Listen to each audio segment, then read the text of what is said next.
ये वीडियो महान संत रमण महर्षि के उच्च कोटि के शिष्य अन्नामलई स्वामी के जीवन में घटी एक घटना पर आधारित है जो हमें अत्यंत प्रेरणा देती है और कैसे उन्होंने उस बाधा को पार किया।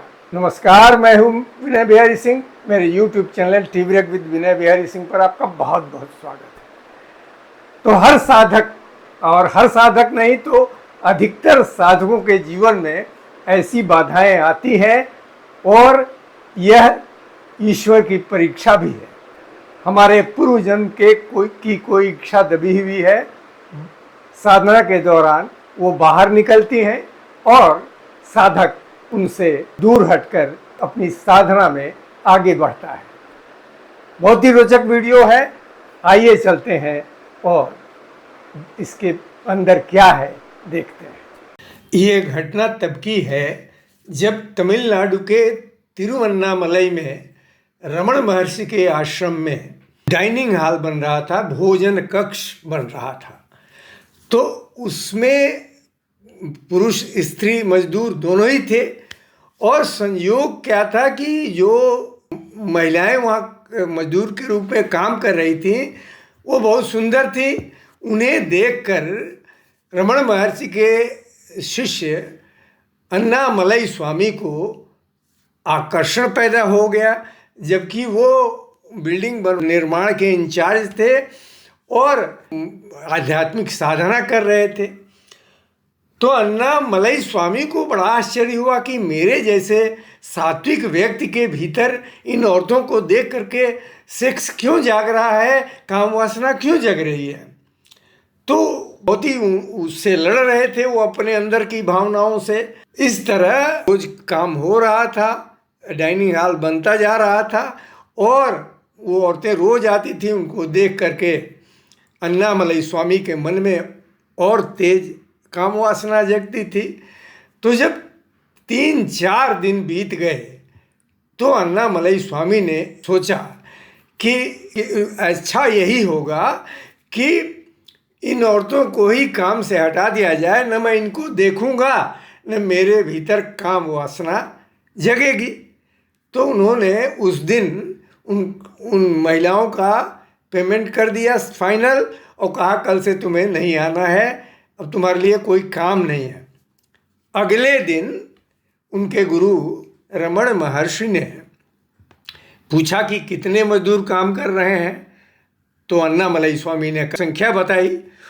फिर रमण महर्षि ने पूछा कितने पुरुष और कितनी स्त्रियां हैं। उन्होंने कहा कि स्त्रियां तो कोई नहीं है, पुरुष ही हैं खाली। तो उन्होंने कहा कि नहीं, कल तो स्त्रियां काम कर रही थी। तो अन्नामलई स्वामी ने कहा कि मैंने उनको हटा दिया। तो रमण महर्षि ने पूछा कि क्यों। तो अन्नामलई स्वामी ने कहा कि मेरे भीतर काम वासना जग रही थी और मैंने अपने भीतर इस गंदे विचार का दमन करने के लिए उन औरतों को हटा दिया। तो रमण महर्षि ने कहा कि अरे ये क्या बात है, उन औरतों का क्या दोष है, उनको बुलाओ। 3 बार उन्होंने कहा कि उन महिलाओं को बुलाओ और काम पे लगाओ।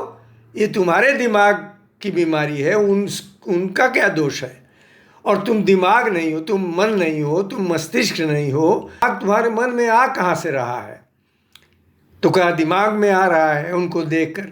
बोले वो महिलाएं भी आत्मा और तुम भी आत्मा हो, खाली शरीर स्त्री और पुरुष का अलग अलग बना दिया गया है। वो ईश्वर की लीला है सभी आत्माएं।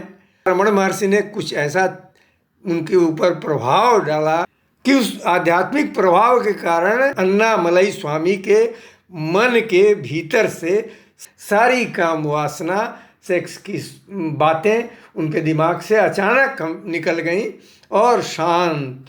तो बहुत उनको आराम मिला, बहुत उन्होंने राहत महसूस की।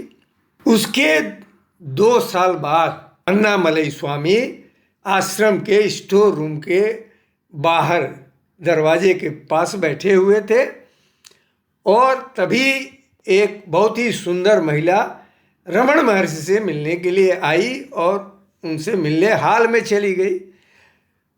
तो अन्नामलई स्वामी ने उसको देखा और अत्यंत आकर्षित हुए उसके प्रति, और फिर उनके भीतर काम वासना जग गई, सेक्स की भावना जग गई। उन्होंने कहा कि अरे ये काम वासना फिर मेरे ऊपर हावी हो रही है, मैं तो सन्यासी हूँ, मुझे तो इन सब चीज़ों से अलग रहना है। वो अपने भीतर उठ रही भावना से लड़ने लगे। तभी उनके मन में आया कि मैं तो आश्रम में आत्मा की प्यास बुझाने के लिए आया हूँ, ईश्वर से मिलने के लिए आया हूँ, शरीर और इंद्रियां कैसे इस पर हावी हो सकती हैं। तो जब पेट भरा रहता है तभी इंद्रियां ज़्यादा सक्रिय रहती हैं, तो क्यों न मैं उपवास करके देखूं। और उन्होंने 3 दिन तक लगातार उपवास किया, अन्न का एक दाना नहीं खाया, फल भी नहीं खाया, सिर्फ पानी पीकर रहे और साधना में लगे रहे। फिर भी जब उन्हें काम वासना पर विजय में सफलता नहीं मिली, तो जब वो अत्यंत परेशान होकर उस स्टोर रूम के बाहर बैठे थे, तभी रमण महर्षि आए और उन्होंने अन्नामलई स्वामी के दिमाग में कैसे काम वासना हावी है देख लिया। वहीं पर एक पत्थर, बहुत बड़ा पत्थर रखा हुआ था, कहा कि इस पर खड़े हो जाओ। तो अन्नामलई स्वामी उस पर खड़े हो गए। उन्होंने, और धूप तेज थी, तो कड़ी धूप में उनको उस आग की तरह जल रहे पत्थर पर नंगे पैर खड़ा कर दिया तो रमण महर्षि ने, और बिल्डिंग के बारे में पूछने लगे, ये सवाल वो सवाल, कैसे काम हो रहा है, क्या क्या चीज़ें बन गई, किस चीज़ की ज़रूरत है। और उनका पैर जैसे आग में जल रहा हो, उस चट्टान पर खड़े थे वो।